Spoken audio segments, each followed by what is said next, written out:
जब श्रीराम का अश्वमेघ यज्ञ चल रहा था और उनके यज्ञ का घोड़ा विश्व विजय यात्रा पर था, तो कुछ ऐसा हुआ कि पृथ्वी प्रलय की स्थिति में आ गई, क्योंकि अपने अपने भक्त की रक्षा के लिए भगवान शिव और भगवान राम के बीच महाप्रलयंकारी युद्ध शुरू हो गया। इससे पूरी पृथ्वी थर्रा गई। कभी भी पूरे ब्रह्मांड का विनाश हो सकता था, और इसी बीच भगवान शिव ने अपना महाप्रलयंकारी त्रिशूल भगवान राम पर चला दिया। दरअसल अश्वमेघ यज्ञ के अश्व शत्रुघ्न जी के नेतृत्व में बड़ी ही तेजी से सभी राजाओं महाराजाओं को जीतती जा रही थी, क्योंकि उनके साथ हनुमान जी, सुग्रीव जी और भरत जी पुत्र पुष्कल जैसे महान योद्धा थे, जिन्हें जीतना देवताओं के लिए भी असंभव था।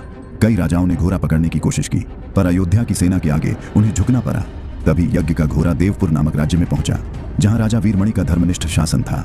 वीरमणि श्रीराम के मित्र तो थे ही, पर वे महादेव के भी अनन्य भक्त थे। इसी कारण भगवान शिव ने उन्हें उनकी राज्य की रक्षा करने का वरदान दिया था।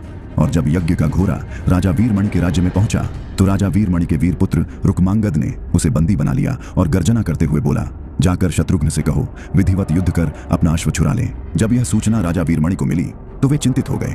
उन्होंने पुत्र से कहा, तुमने अनजाने में श्री राम के यज्ञ का घोड़ा पकड़ लिया है। वो हमारे मित्र हैं, उनसे शत्रुता का कोई औचित्य नहीं। घोड़ा लौटाओ। इस पर रुक्मांगद ने कहा, हे पिताश्री, मैंने तो उन्हें युद्ध की चुनौती भी दे दी है। अब बिना युद्ध के अश्व लौटाना हमारा और उनका दोनों का अपमान होगा। मुझे युद्ध की आज्ञा दें। पुत्र की हट के आगे राजा विवश हो गए और अपने भाई वीर सिंह और दोनों पुत्रों के साथ विशाल सेना लेकर युद्ध क्षेत्र में आ गए। इधर जब शत्रुघ्न जी को सूचना मिली, तो वे क्रोध से भर उठे। भरत जी पुत्र पुष्कल ने दहाड़ते हुए कहा, तातश्री, आप चिंता न करें। आपके आशीर्वाद और श्री राम के प्रताप से मैं आज ही इन सभी योद्धाओं को मारकर अश्व को मुक्त कराता हूँ। तभी पवन सुत हनुमान ने कहा, यह नगरी भगवान शिव द्वारा रक्षित है। इस पर आक्रमण करना स्वयं ब्रह्मा के लिए भी कठिन है। उचित यही होगा कि पहले हम बातचीत से राजा को समझाएं। लेकिन शत्रुघ्न जी बोले, हमारे रहते अगर श्री राम को युद्ध भूमि में आना पड़ा, तो यह हमारे लिए अत्यंत लज्जा की बात है। अब युद्ध तो करना ही पड़ेगा। भयानक युद्ध छिड़ गया। भरत जी के पुत्र पुष्कल सीधा जाकर राजा वीरमणि से भिड़ गए। हनुमान जी राजा के भाई महापराक्रमी वीर सिंह से युद्ध करने लगे। दोनों अतुलनीय वीरों में घमासान हुआ।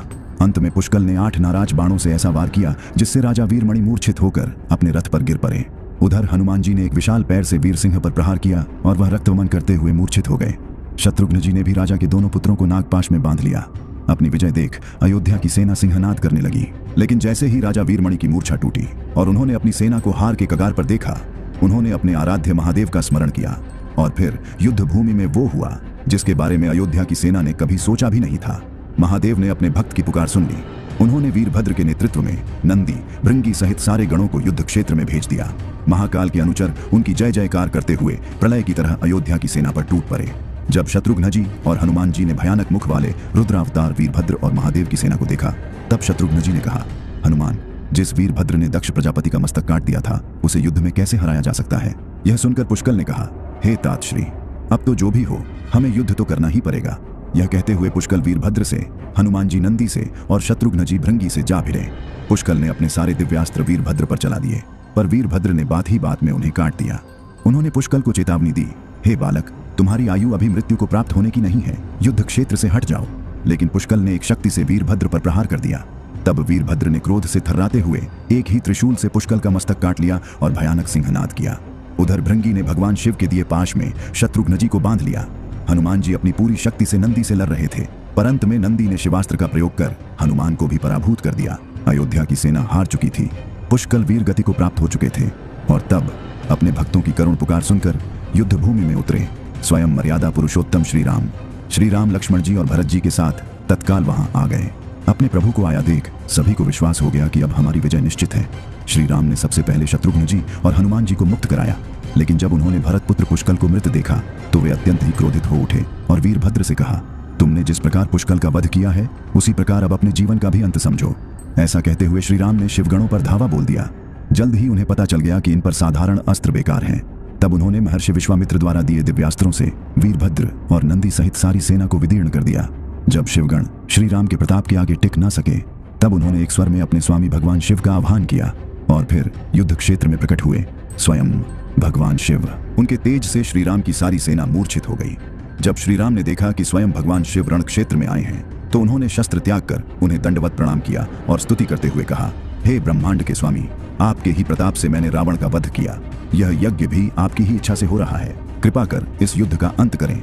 इस पर भगवान शिव बोले, हे राम, आप स्वयं विष्णु हैं, पर मैं अपने भक्त वीरमणि को दिए वचन से बंधा हूँ, अतः आप संकोच छोड़कर युद्ध करो।